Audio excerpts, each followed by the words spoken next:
तेनालीराम की कहानी। विजयनगर राज्य के एक गांव में रमैया नामक व्यक्ति रहता था। गांव के सभी लोग उसे मनुष्य मानते थे।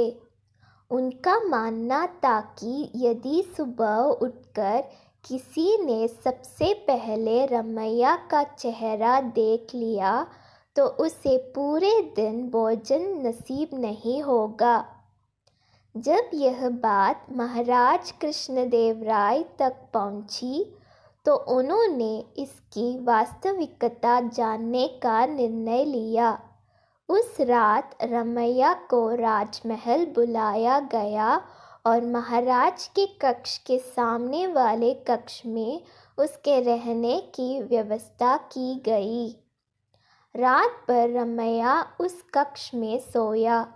अगली सुबह महाराज कृष्णदेव सीधे रमैया के कक्ष में गए और उसका चेहरा देखा।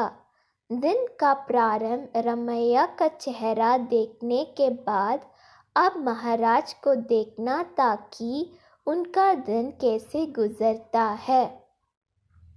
उस दिन दरबार में जाने के पूर्व वे भोजन के लिए बैठे ही थे कि उन्हें तुरंत किसी आवश्यक मंत्रान हेतु बुलवा लिया गया। वे बिना भोजन करे ही दरबार चले गए। दरबार की कार्यवाही जो प्रारंभ हुई तो देर रात तक चलती रही। दरबार की कार्यवाही समाप्त होते तक महाराज कृष्णदेव राय को जोरों की भूख लग आई थी। जब उन्हें भोजन परोसा गया तो उन्होंने देखा कि उनकी थाली पर मक्खी बैठी हुई है। उन्होंने भोजन छोड़ दिया और अपने शयन कक्ष चले गए। कुछ देर बाद रसोइया जब पुनः भोजन बनाकर लाया तब तक उनकी भूख मर चुकी थी। वे बिना खाए ही सो गए। अब महाराज को विश्वास हो गया कि रमैया मनुष्य है। उन्होंने उसे फांसी पर चढ़ा देने का आदेश दे दिया।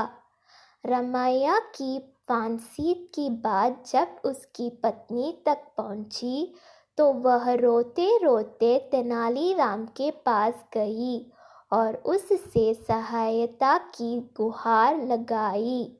तेनालीराम ने उसे आश्वासन देकर घर भिजवा दिया। अगली सुबह जब सैनिक रमैया को फांसी पर लटकाने ले जा रहे थे तो रास्ते में उनकी भेंट तेनालीराम से हुई। तेनालीराम ने रमैया के कान में कुछ कहा और चला गया। इधर फांसी गृह पहुंचने के बाद सैनिकों ने रमैया से उसकी अंतिम इच्छा पूछी। रमैया ने कहा कि मैं महाराज को एक संदेश भिजवाना चाहता हूँ। एक सैनिक द्वारा वह संदेश महाराज तक पहुंचाया गया।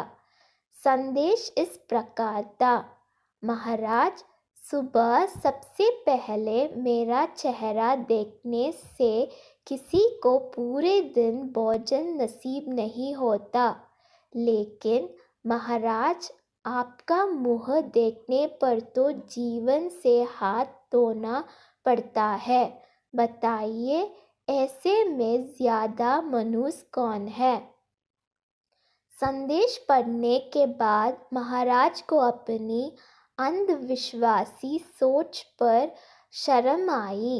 उन्होंने सैनिकों से कहकर रमैया को बुलवाया और पूछा कि उसे ऐसा संदेश भेजने का परामर्श किसने दिया था। रमैया ने तेनालीराम का नाम लिया। महाराज तेनालीराम की बुद्धिमत्ता से बहुत प्रसन्न हुए। उन्होंने रमैया की फांसी की सज़ा निश्चित कर दी और तेनालीराम को पुरस्कृत किया। इस तरह तेनालीराम की वजह से रमैया के प्राण बच पाए। सीख: अंधविश्वास से दूर रहना चाहिए।